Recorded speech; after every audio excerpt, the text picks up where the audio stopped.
Hello everyone, it's Devesh and welcome back to our channel Explain. आज हम discuss करने वाले हैं सेमेस्टर फर्स्ट, सेमेस्टर थर्ड और सेमेस्टर फाइव। चाहे आप एसओएल में हो, रेगुलर में हो या आप एनसी वेब में हो, तीनों का पासिंग क्राइटेरिया क्या है वो आज हम इस वीडियो में क्लियरली समझने वाले हैं। साथ ही साथ आपको मैं ये बताऊंगा, अगर आप इस सेमेस्टर कोई एग्जाम नहीं दे पाते, फेल होने की कगार पे है, मतलब कि आपने किसी रीजन से कोई एग्जाम नहीं क्लियर करा, तो उस केस में आपको क्या करना पड़ेगा।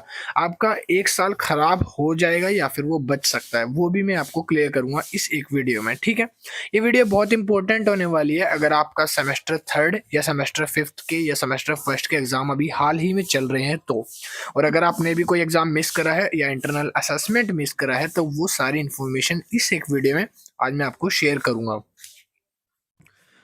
तो सबसे पहले हम स्टार्ट करते हैं सेमेस्टर वाइज। सबसे पहले आपको पता होना चाहिए कि दिल्ली यूनिवर्सिटी में जितने बच्चे एसओएल में अभी इनरोल्ड है, उनका सेमेस्टर बेस्ड सिस्टम 2019 से चलता आ रहा है। 2019 के बाद से ये सेमेस्टर सिस्टम लागू कर दिया था, जिसमें 2022 में कुछ पॉलिसीज चेंज होने की वजह से अब ये 50% पासिंग क्राइटेरिया वाला सिस्टम भी चालू कर दिया है। तो हम पहले इसको डीपली में समझेंगे थोड़ा सा, ताकि आपको ध्यान से सारी चीज़ें क्लियर हो जाएं कि सेमेस्टर फर्स्ट क्या होता है, ये पार्ट वन क्या है, फर्स्ट ईयर क्या है और फर्स्ट ईयर में क्या क्या सेमेस्टर है। काफ़ी सारे बच्चे इसमें कंफ्यूज होते हैं, तो इसलिए मैं सबको क्लियरली करने वाला हूँ सारी चीज़ें। तो सबसे पहले आप ये सब चीज़ें समझिए। सबसे पहले हम स्टार्ट करते हैं सेमेस्टर वन से। एस एल डी यू में टोटल 3 सेमेस्टर होते हैं। 3 सेमेस्टर मतलब होता है, सॉरी 3 सेमेस्टर नहीं, सॉरी 3 ईयर होते हैं। 3 ईयर, जैसे कि आप लोगों को पता है, कोई भी आप यूनिवर्सिटी में एडमिशन लेते हो तो उसमें एक तो होता है फर्स्ट ईयर, सेकेंड ईयर और थर्ड ईयर। इस तरह से 3 ईयर में बांटा गया है। पहले इसको एनुअल के नाम से जाना जाता था कि मतलब ये सालाना एक ईयर होता है, साल में एक एग्जाम होता है, 2019 से पहले। बट 2019 के बाद से इस सबको क्लियरली चेंज करके सेमेस्टर बेस्ड सिस्टम रख दिया था। ठीक है, तो सीबीसीएस जब से लागू हुआ तो उसमें रूल रखा कि फर्स्ट ईयर जो होगा उसके अंदर पार्ट वन बोला जाएगा और पार्ट वन के अंदर ही सेमेस्टर वन और सेमेस्टर टू होंगे। क्लियरली कहने का मतलब है कि फर्स्ट ईयर में 2 सेमेस्टर लिए जाएंगे, सेमेस्टर वन और सेमेस्टर टू, और सेमेस्टर टू और सेमेस्टर वन ये होंगे आपके पार्ट वन के अंदर। इसी तरह जब आप सेकेंड ईयर में जाते हो दूसरे साल में, तब आपके 2 सेमेस्टर होंगे, सेमेस्टर थर्ड और सेमेस्टर फोर्थ, जो कि आपका पार्ट टू कहलाता है। इसी तरह आप जब तीसरे ईयर में जाते हो तब आपका सेमेस्टर फाइव और सेमेस्टर सिक्स होता है, जो कि आपका पार्ट थर्ड कहलाता है। अब देखो इनमें पासिंग क्राइटेरिया क्या होता है। अगर आपको सेमेस्टर वन और सेकंड से सेमेस्टर थर्ड और फोर्थ में जाना है, आप चाहे सेमेस्टर वाइज कह लो, चाहे पार्ट वाइज कह लो, चाहे आप ईयर वाइज कह लो। सेमेस्टर की जगह मैं ईयर बताता हूँ आपको, वो ज़्यादा आसानी रहेगी।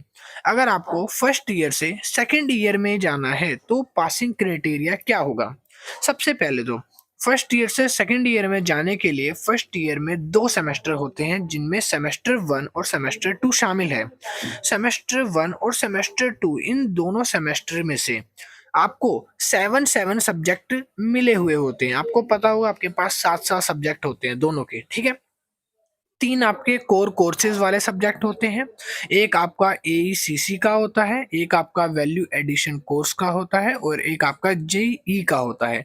तो टोटल मिला के आपके पास 7 सब्जेक्ट होते हैं। इन 7 सब्जेक्ट्स में से आपके 7 सेमेस्टर फर्स्ट में होते हैं, 7 सेमेस्टर सेकंड में होते हैं। ये 2022 के बाद से 7 सेमेस्टर सब्जेक्ट हो चुके हैं। और आपके टोटल मिला के एक साल में, एक ईयर में 14 सब्जेक्ट होते हैं। ठीक है, 14 में से अगर आप 8 सब्जेक्ट पास कर लेते हो तो आप next year means second year में प्रमोट कर दिए जाते हो। किसी भी हालत में अगर आपने 50% सब्जेक्ट क्लियर कर लिए तो आप उसके साथ प्रमोट हो जाते हो। पासिंग क्राइटेरिया में आपके अगर एग्जाम सपोज करते हैं 75 मार्क्स के अगर आपके एग्जाम आते हैं, तो उसका पासिंग क्राइटेरिया है 30 मार्क्स मीन्स 40%। 75 में से आपको 40% लाने कंपलसरी है पास होने के लिए। मीन्स 75 का 40% हुआ 30 मार्क्स। अगर आपका पेपर 100 मार्क्स का है तो 40% लाना कंपलसरी है, मीन्स 40% आपके 40 मार्क्स बैठते हैं। और इसी तरह अगर आपका 90 का है तो उसका 40% आपको लाना कंपलसरी है। ठीक है, तो आपको मैं एक चीज़ बता दूं कि हर एक सब्जेक्ट में पास होना इंडिविजुअली, हर एक सब्जेक्ट में 40% मार्क्स लेना कंपलसरी होता है। अब आप काफ़ी कंफ्यूज हो जाओगे, बोलोगे भैया अभी आपने कहा था कि बस इन 14 सब्जेक्ट में से 50% सिलेबस क्लियर कर लो और आप नेक्स्ट ईयर में पहुंच जाते हो। बट अब आप कह रहे हो कि हर एक को पास करना कंपलसरी है। तो मेरी बात ध्यान से सुनो, मैं ये कह रहा हूँ कि हर एक सब्जेक्ट को पास करना भी कंपलसरी है, और अगर आप नहीं कर पाते, इन केस आप फेल नहीं होगे, आपको भी नेक्स्ट ईयर में प्रमोट कर दिया जाएगा अगर आप 50% सिलेबस को या 50% सब्जेक्ट्स में पास हो जाते हो।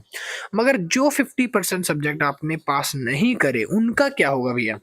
तो उनका ये होगा कि वो 50% सिलेबस, मान लो आपके टोटल जो सब्जेक्ट हैं वो 14 है, फर्स्ट ईयर के अंदर सेमेस्टर फर्स्ट और टू में मिलाकर आपको 14 सब्जेक्ट मिले, जिसमें से आपको पास होने के लिए 7 सब्जेक्ट में पासिंग होना कंपलसरी है।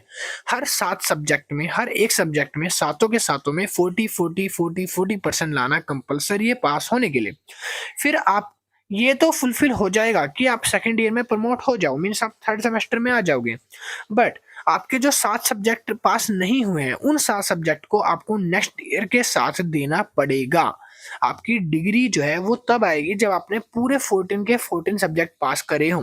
दिल्ली यूनिवर्सिटी आपको टोटल 5 साल देती है आपके बैक और इसेंशियल्स रिपीटर्स के एग्जाम को क्लियर करने के लिए। मीन्स ईआर का या फेल का या कोई एग्जाम ऐसा है उसमें आप पास नहीं हुए तो आपको टोटल 5 साल मिलेंगे। 3 साल जो आपके ग्रेजुएशन है प्लस 2 साल और मिलते हैं, 2 ईयर्स, जिसमें 5 सालों में आपने ग्रेजुएशन में हर एक सब्जेक्ट को क्वालिफाई करना बहुत कंपलसरी है, वरना डिग्री नहीं मिलेगी, फिर आपको रोना पड़ेगा। ठीक है, अब हम दूसरी चीज समझते हैं। तो अब हम आ चुके हैं अपनी यहाँ पर एक मार्कशीट पे। मैंने एक स्टूडेंट की मार्कशीट खोल रखी है, अभी आपको बता दूंगा। ठीक है, अब आप देख सकते हो ये सेमेस्टर 1 है, और ये सेमेस्टर 1 में टोटल 7 सब्जेक्ट हैं। जैसे मैंने आपको बताया था कोर कोर्सेज के 3 हैं, एक जीई का, एक एसईसी का, एक एईसी का। ठीक है, एक वैल्यू एडिशन वगैरह का मिला के टोटल 7 सब्जेक्ट हैं। अब इन 7 सब्जेक्ट में आपको दिख रहा होगा कि इनके जो ग्रेड है, नेट ग्रेड आप देखो डी, बी, सी, एफ एफ एफ मिला हुआ है। इसका मतलब क्या होता है, पहले आप ये समझो। आपको पास होने के लिए 7 सब्जेक्ट में कंपलसरी पास होना होता है। हर एक इंडिविजुअली सब्जेक्ट में 40% मार्क्स तो लाने ही होते हैं पास होने के लिए। अब दिल्ली यूनिवर्सिटी में 2015 के बाद से ये रूल है कि वो कभी भी मार्क्स को नंबर्स में नहीं देती, वो हमेशा मार्क्स को ग्रेड सिस्टम में देती है।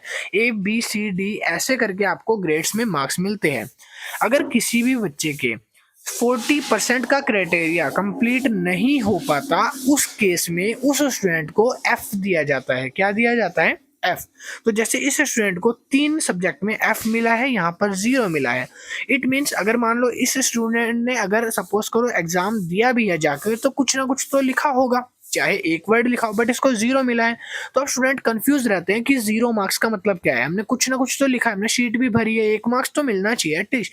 तो इसका मतलब है अगर आपका 40% क्राइटेरिया कंप्लीट नहीं होता, 75 मार्क्स का अगर एग्जाम है, तो 75 में से 30 नंबर आपने नहीं ला पाए, आपने 30 से 29.5 नंबर भी लाए हो ना, ये 29 लाए हो या 28 लाए हो या 20, 17, 16, 15, मतलब 30 से कम नंबर लाए हो, तब आपको एफ मिलेगा।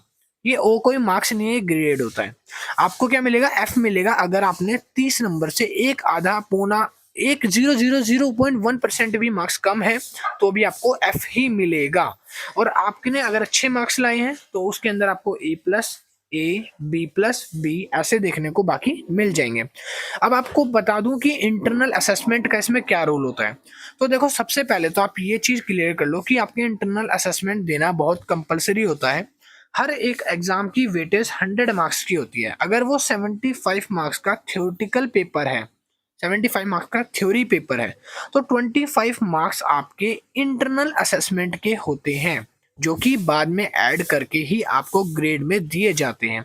ठीक है, और इसी तरह से आप देख सकते हो, जैसे कि आपका आर ए आया हुआ है, ए बी आया हुआ है, एब्सेंट आया हुआ है, फेल आया हुआ है, तो आपको ये एग्जाम दोबारा देने पड़ेंगे। ठीक है, आपको नीचे एक चीज़ और मैं क्लियर कर देता हूँ, CGPA।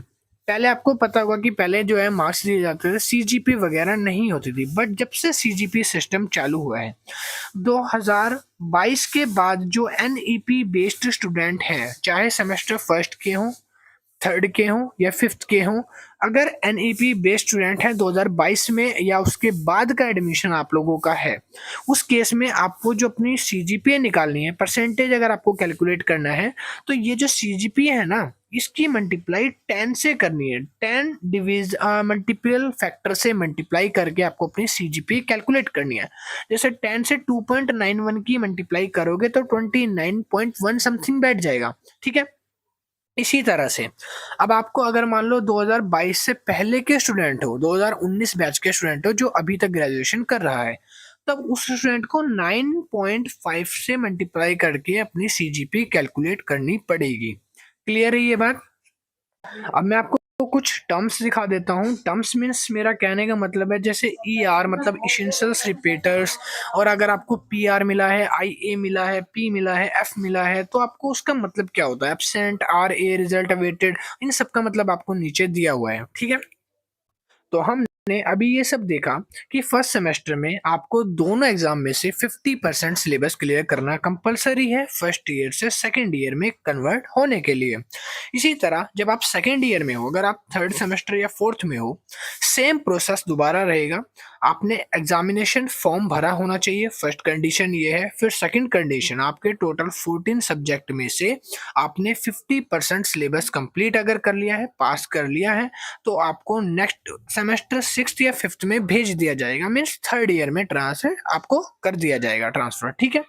इसी तरह पार्ट 3 सेमेस्टर फिफ्थ और सिक्स्थ, अगर आपने धीरे धीरे कंप्लीट करते हुए अपने पूरे के पूरे 14 सारे सब्जेक्ट क्लियर कर लिए हैं, इट मीन्स आपको नेक्स्ट अगले साल आपकी डिग्री में सारे एग्जाम्स क्वालिफाई हुए दिख जाएंगे। डिग्री जो आपको मिल जाएगी वो टाइम से मिल जाएगी अगले साल, ठीक है। तो इसका मतलब ये है कि आपको पासिंग क्राइटेरिया पता चल चुका है कि हर एक सब्जेक्ट में कितने मार्क्स लाने हैं पास होने के लिए, सेमेस्टर पास करने के लिए कितने मार्क्स चाहिए, और सेमेस्टर फर्स्ट और टू जो है वो किस ईयर में आता है। सेमेस्टर 3 और 4 वो सेकेंड ईयर में आएगा, और सेमेस्टर 5 और 6 आएगा थर्ड ईयर में, ठीक है। तो अब मेरा एक मेन क्वेश्चन है जो मैंने यहाँ पे मेंशन करा है, थंबनेल में आपको दिख रहा है। क्वेश्चन ये है कि कोई एग्जाम नहीं दे तो यह देख लो भाई, मैंने लिखा है 1 साल खराब होने से बच जाएगा। वो कैसे हो सकता है? देखो, अगर आपने एग्जाम नहीं दिया, कोई सपोज करो कोई ऐसा स्टूडेंट है दिल्ली यूनिवर्सिटी का ही जिसने फर्स्ट सेमेस्टर छोड़ दिया, या थर्ड सेमेस्टर छोड़ दिया, या 5 छोड़ दिया, या कोई एग्जाम ऐसा है जो वो दे नहीं पाया किसी भी रीजन से, शायद एग्जाम क्लैश हो रहे हो या फिर और किसी रीजन से, तब उसको क्या करना है? क्या उसका 1 साल खराब हो जाएगा? तो देखो, हाँ, अगर आपने वो एग्जाम नहीं देना तो खराब ही है आपका साल। और अगर आप वो एग्जाम देना चाहते हो बाद में किसी तरह, ताकि आपका 1 साल ना खराब हो, तो अब उस केस में आपको वो एग्जाम कोरस्पोंडिंग सेमेस्टर में ही देना पड़ेगा। मीन्स अगर आपका सेमेस्टर 1 में कोई बैक आया है, तो सेमेस्टर 1 का सेमेस्टर थर्ड या सेमेस्टर 5 में आप वही एग्जाम फीस पे करके दोबारा दे सकते हो। अगर सेमेस्टर 2 में, 4 में या 6 में कोई बैक आया है, तो वो एग्जाम सेमेस्टर 2, 4, 6 में ही आप दे सकते हो किसी दूसरे सेमेस्टर के बच्चों के साथ, ठीक है। फीस आपकी जाएगी, फीस देनी पड़ेगी, ये आप समझ लो। तो अगर आपका कोई ऐसा एग्जाम रह गया है अभी थर्ड सेमेस्टर या दिसंबर में, अभी जो हाल ही में एग्जाम हो रहे हैं, आपने कोई एग्जाम नहीं दिया है, छोड़ दिया है, तो उस केस में उसकी फीस पे करके आप कोरस्पोंडिंग नेक्स्ट सेमेस्टर में वो एग्जाम क्लियर कर सकते हो। क्लियर करने के बाद आपको कोई प्रॉब्लम नहीं आएगी। एक क्वेश्चन बच्चों का आता है, क्या डिग्री में हमें फेल या एनए शो करके मिलता है क्या? तो डिग्री में अगर आपने क्लियर कर लिए सारे सेमेस्टर, पास हो गए हर एक ऑल सब्जेक्ट में, तब आपको ऐसा कुछ शो नहीं करेगा। आपको सीधा साफ लिखा मिलेगा कि आप क्वालिफाइड हो, डिग्री आपकी मिल चुकी है, पास हो चुके हो, ठीक है। आई थिंक आपको सारी चीज़ें क्लियरली समझ आ गई होंगी कि पासिंग क्राइटेरिया क्या होता है। 50% सब्जेक्ट्स में पास होना ही कंपलसरी होता है, बट ऐसा नहीं है कि 50% में पास हो गए तो बाकी 50% छोड़ दो। नहीं भाई, वो भी देने पड़ेंगे, बट बाद में देने पड़ेंगे। अभी फिलहाल के लिए आप पास हो जाते हो, ठीक है, कुछ टाइम के लिए। तो आई थिंक वीडियो अच्छी लगी हो तो वीडियो को लाइक करना, शेयर जरूर से करना ज़्यादा से ज़्यादा, क्योंकि एग्जाम जिनके चल रहे हैं स्टूडेंट को भाई नहीं पता होता बिल्कुल भी कि सेमेस्टर क्या है, सिस्टम क्या है, पार्ट क्या है, तो उन्हें भी सारी चीज़ें समझ आ जाए। मैं मिलता हूँ नेक्स्ट वीडियो में, अभी के लिए इतना ही। Thank you, keep watching, bye. अगर किसी का कोई डाउट है तो नीचे आप कमेंट सेक्शन में ड्रॉप कर सकता है, या मेरे डिस्क्रिप्शन में टेलीग्राम व्हाट्सएप के चैनल के लिंक भी हैं, उन्हें भी जाके फॉलो और ज्वाइन कर सकते हो। अगर कोई क्वेरीज है तो मेरा कॉन्टैक्ट नंबर डिस्क्रिप्शन में गिवन है, बस कॉल ना करें, मैसेज करना भाई वो ज़्यादा अच्छा लगता है। ठीक है, थैंक यू, कीप वॉचिंग।